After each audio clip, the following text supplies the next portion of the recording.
आज हम घर की थोड़ी सी चीज़ों में से 20 मिनट में कढ़ाई में बनाएंगे बिल्कुल बाजार जैसा खस्ता बिस्किट। इतना आसान तरीका बताया है कि एक बार में आपका बनेगा ही बनेगा और आप इन कुकीज़ नान खटाई को 1 महीने तक स्टोर करके रख सकते हैं। तो आप भी बच्चों के लिए ज़रूर बनाएं, परिवार के सभी सदस्य को बहुत पसंद आएगा। तो चलिए शुरू करते हैं बनाना। हेलो दोस्तों, मैं हूँ शामली। चलिए वीडियो शुरू करते हैं।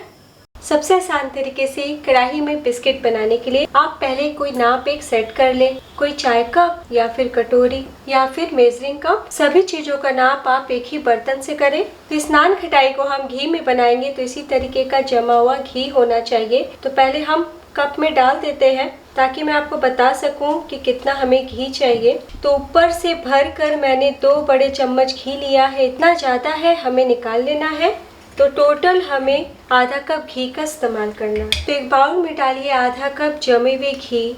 अगर आपकी घी पिघली हुई है तो फ्रिज में 10 मिनट रख करके जमा लीजिएगा। इसी तरीके का जमा हुआ होना चाहिए। आप वनस्पति घी में भी बना सकते हैं यानी कि डालडा, लेकिन ऑयल का इस्तेमाल बिल्कुल भी ना करें। और आप चाहे तो घी के बदले बटर में भी बना सकते हैं।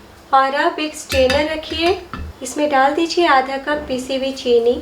चीनी को मिक्सी में पीस लीजिए। तो ये हमारा पाउडर शुगर हो गया। और अब हम चम्मच या विस्कर से अच्छे से फेंट लेते हैं। तो देखिए अभी आपको क्रीम कलर दिख रहा होगा, लेकिन जैसे ही आप फेंटिएगा ना 2-3 मिनट के बाद आपको वाइट कलर की दिखेंगे। तो तब तक हमें फेंटना है जब तक ये केक सजाने वाली क्रीम की तरह फ्लफी ना हो जाए। ये स्टेप करने से बिस्किट बहुत ही खस्ता बनती है और आपको एक ही डायरेक्शन में हाथों को चलाते हुए मिक्स करना है। तो देखिए करीब 2 से 3 मिनट तक फेंट लिया है और वॉल्यूम भी थोड़ा ज़्यादा हुआ है और थोड़े हल्के भी हो चुके हैं। और अब हम डाल देते हैं 1 कप मैदा। तो मैदा को भी आप छान के ही लें। तो 1 टी कप मैदा लिया है, उसका हमें 1 भाग लेना है बेसन यानी कि 1/4 टी कप बेसन। तो दोस्तों मेजरिंग कप का नाप क्या होगा मैंने डिस्क्रिप्शन बॉक्स में दिया हुआ है, आप ज़रूर चेक कीजिएगा। तो जितना हम बेसन लेंगे उसका आधा हमें सूजी लेना है। टेबल स्पून के नाप से 2 चम्मच।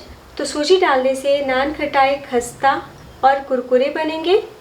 और अब डाल दीजिए 1 चुटकी नमक। अगर आप बटर में बना रहे हैं तो नमक ना डालें।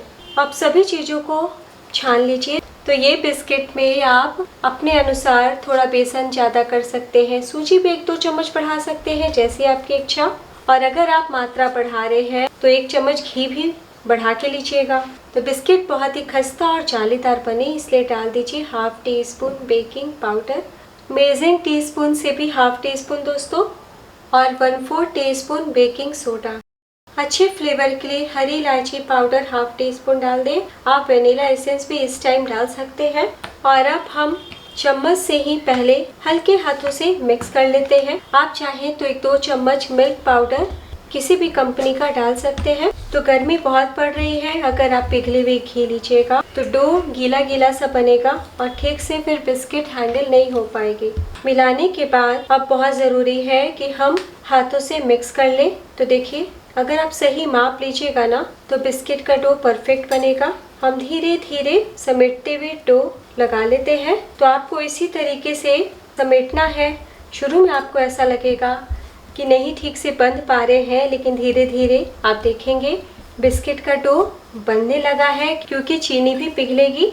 तो देखिए मैंने जरा भी दूध का इस्तेमाल नहीं किया है। अगर आपका ड्राई है डो तो 1-1 चम्मच करके 1-2 चम्मच दूध डाल सकते हैं। इतने आसानी से डो बन गया। अगर आप रोटी डो की तरह कस-कस के गूंथ दीजिएगा तो बिस्किट खस्ता नहीं बन पाएंगे और ना ही फूलेंगे। तो हाथों में लेके दिखा रही हूँ कितनी अच्छे से आ गया। और अब हम सिर्फ 5 मिनट के लिए डीप फ्रीजर में रखते हैं ताकि डो थोड़ा सेट हो जाए। बाहर छोड़िएगा तो फिर पिघलने लगेगा। तब तक हम कढ़ाई को प्रीहीट करते हैं। बिस्किट बनाने के लिए यहाँ पे मैंने कढ़ाई लिया है। वैसे बर्तन का आप इस्तेमाल कीजिए जिसका तला भारी हो। आप भारी तले का पैन भी ले सकते हैं, पतला पैन बिल्कुल भी ना ले। एल्युमिनियम का कढ़ाई ले सकते हैं। आप भारी तले का गहरा बर्तन यानी भगोने भी ले सकते हैं। तो हम बिना ओवन का बना रहे हैं इसलिए बिस्किट बिल्कुल भी ना जले। इसलिए बहुत ज़रूरी है कि आप 1 कटोरी यानी कि 100 ग्राम नमक का इस्तेमाल कीजिए। आप यहाँ पे बालू और रेत भी डाल सकते हैं। ये मैं बार बार इस्तेमाल करती हूँ और वापस स्टोर कर देती हूँ दोस्तों। ऐसे बराबर से हीट पड़ेगा। और अब हम इसके ऊपर रख देते हैं एक स्टैंड। आप कोई रिंग भी रख सकते हैं या प्लेट रख सकते हैं। और अब हम बहुत ही अच्छे से कवर कर देंगे। आप कोई भगोने से कर सकते हैं, इस तरीके से भी ढक सकते हैं। यहाँ पे मैं ग्लास लिड से कवर करूँगी ताकि मैं आपको दिखाती रहूँ कि बिस्किट किस तरीके से बन रहा है और आपको ये बिस्किट बनाने में हेल्प मिल सके। तो आप देख सकते हैं यहाँ पे होल है, तो अगर होल छोड़ दीजिएगा तो सारे स्टीम बाहर आ जाएंगे। इसलिए बहुत ज़रूरी है आटे को इस तरीके से गूँथ लीजिए गीला सा और ऐसे चिपका दें ताकि अच्छे से कवर हो जाए। और अब हम 8 से 10 मिनट के लिए लो टू मीडियम या फिर मीडियम फ्लेम पे बहुत ही अच्छे से तंदूर जैसा गर्म कर लेते हैं। 5 मिनट हो चुका है और अब हम इस तरीके का चम्मच लेंगे। आप वैसे हाथों से भी कर सकते हैं। तो बहुत ही आसानी से प्लास्टिक कंटेनर जो हम किचन में रखते हैं उसमें इसी तरीके का स्पून होता है दोस्तों, तो आप आसानी से इस्तेमाल कर सकते हैं या फिर मेजरिंग 1 टेबलस्पून का इस्तेमाल कीजिएगा। हमें इतने छोटे छोटे पेड़े बनाने हैं ताकि सभी कुकीज़ पे बराबर से कलर आए और एक टाइम में पक के तैयार हो। नापने के बाद ऊपर से जितना भी एक्स्ट्रा डो होगा उसे निकाल दीजिएगा। ये आपका सही माप हो गया। ऐसे ही हम पहले गोल गोल कर लेते हैं। तो सभी को गोल कर लिया है और अब हम हल्के हाथों से इस तरीके से अच्छे से चिकना बॉल बना लेते हैं। और कितने सारे बॉल्स बन गए हैं। बॉल्स बना लिए हैं और अब यहाँ पे मैंने एक स्टील का प्लेट लिया है। थोड़ा मोटा ही प्लेट लीजिएगा, पतला प्लेट बिल्कुल भी नहीं लीजिएगा। तो मेरे कढ़ाई में यही छोटा प्लेट आ रहा था दोस्तों। अगर आपकी कढ़ाई में बड़ी थाली आ जाती है तो उसी का इस्तेमाल कीजिएगा और थाली भी भारी तले का लीजिएगा। हल्की थाली का बिल्कुल भी इस्तेमाल ना करें। तो आप बिना बटर पेपर लगाए भी बिस्किट को बेक कर सकते हैं, लेकिन बटर पेपर लगाने से क्या होता है, बिस्किट के पीछे बिल्कुल भी डार्क कलर नहीं आता है। बहुत ही मामूली सा हम घी लगा लेते हैं और अब हम बिस्किट के बॉल को इस तरीके से रखते हैं। ध्यान देने वाली बात, हमें दूरी दूरी पे रखना है। तो ज़्यादा हटाने की कोशिश में सटा सटा के नहीं रखिएगा, वरना बिस्किट एक दूसरे में जाके चिपक जाएगी। तो एक बार में जितना आ जाए उतना रखें। और अब हम उंगली की सहायता से हल्का सा दबाव दे देते हैं। देखिए बहुत ही हल्का हल्का सा। अब जहाँ हमने दबाव दिया था ना सेंटर पे, वहाँ पे हम थोड़े थोड़े काजू, बादाम, पिस्ते या फिर जैम भी आप फिल कर सकते हैं। पिस्ते लगाने के बाद हाथों से हल्का सा दबाव दे दें ताकि सेट हो जाए। और अगर आप यहाँ पे मैदे का इस्तेमाल नहीं करना चाहते दोस्तों, गेहूं के आटे से बनाना चाहते हैं, तो बिस्किट का बॉल छोटा रखिएगा और बिस्किट का पेड़ा और भी ज़्यादा पतला फैलाइएगा। तो हम 2 बैचेस में बनाएंगे। चलिए फटाफट बेक करने के लिए रखते हैं। इधर 10 मिनट भी हो चुका है। हम तुरंत लीड हटाएंगे और सावधानी पूर्वक बिस्किट की प्लेट को रखते हैं। ये काम आपको फटाफट करना है ताकि स्टीम अंदर ही रहे। तुरंत लीड लगा लीजिए। तो बिल्कुल धीमी आंच पे बिना चेक किए हम 20 मिनट तक बेक कर लेते हैं। अगर आप ओवन में बनाना चाहते हैं तो 180 डिग्री पे 15 से 18 मिनट तक बेक कीजिएगा। 15 मिनट के बाद एक बार चेक कर लीजिएगा। तो इसी तरीके से बेक होने दें। किस तरीके से बिस्किट बेक हो रहा है मैं आपको दिखाती रहूँगी।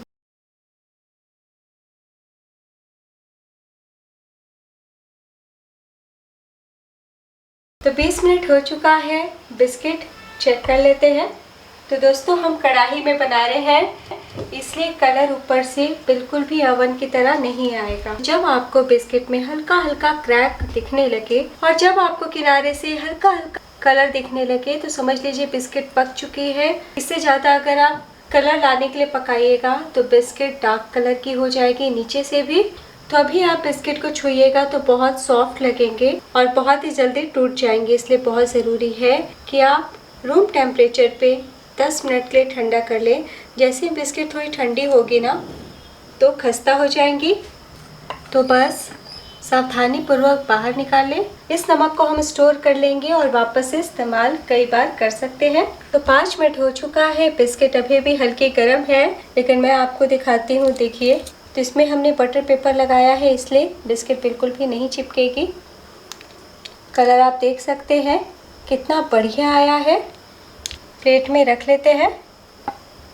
तो अगर आपके बिस्किट में इस तरीके से क्रैक नहीं आ रहा, इसका मतलब आपने जो बेकिंग पाउडर और बेकिंग सोडा इस्तेमाल किया है वो काफ़ी पुराना हो चुका है। जब पुराने हो जाएंगे तो ऐसे क्रैक नहीं आएंगे। तो आप प्लेट पे देख सकते हैं पूरी तरीके से साफ़ है। तो बस हम सभी को प्लेट में निकाल लेते हैं और इसी तरीके से सेकंड बैच बेक कर लेंगे। और जब पूरी तरीके से ठंडे हो जाएंगे तब आप एयर टाइट कंटेनर में 1 महीने तक स्टोर कर सकते हैं। तो दोस्तों वीडियो अच्छी लगी हो तो ज़रूर लाइक कीजिए और आप भी एक बार इस तरीके से ट्राई कीजिए। कैसा बना ये ज़रूर बताइएगा। घर की बनी हुई बिस्किट है और आसान तरीके से हमने बनाया है, इसलिए हेल्दी भी हो गया। और अगर आप आटे से बनाना चाहते हैं तो और भी पेड़े को पतले पतले करके फैलाइएगा। और आपने देखा कढ़ाई में या कुकर में बनाना कितना आसान। तो दोस्तों जितना मात्रा हमने लिया है उतने में आपके 15 पीस कुकीज़ बन जाएंगे। तो छोटे छोटे बॉल्स मैंने बनाया था, इसलिए सिर्फ 20 मिनट में बेक हो जाएंगे और छोटे कुकीज़ बनेंगे। अगर आप बड़े बॉल्स बनाएंगे तो 10 मिनट ज़्यादा टाइम लगेगा और कम बिस्किट बन के तैयार होंगे। तो मैं आपको दिखा देती हूँ। देखिए बहुत ही अच्छे से बेक हुए हैं। तो मैं आपको तोड़ के दिखाती हूँ। तो देखिए कितने खस्ता है और आप बिस्किट में छोटी छोटी जाली देख सकते हैं। तो आप नीचे से देख सकते हैं किस तरीके से बेक हो रहा है और अंदर भी आप देख सकते हैं कहीं से आपको कच्ची कच्ची नहीं दिख रही है। जब अच्छे से पकेंगी तभी खस्ता होंगी, अगर नहीं पकेंगी तो बिस्किट सॉफ्ट हो जाएंगी।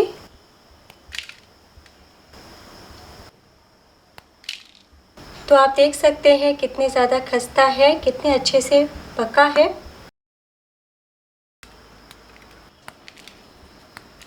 और एक बार बना के देखें। वीडियो के लास्ट में मैं आप सबसे रिक्वेस्ट करना चाहती हूँ, वीडियो ज़रा भी पसंद आई हो तो लाइक कमेंट शेयर ज़रूर कीजिए।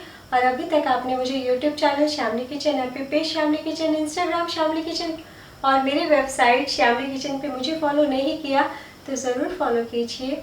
मैं फिर मिलूंगी आसान सी रेसिपी के साथ। अपना ख्याल रखिए। Bye and take care.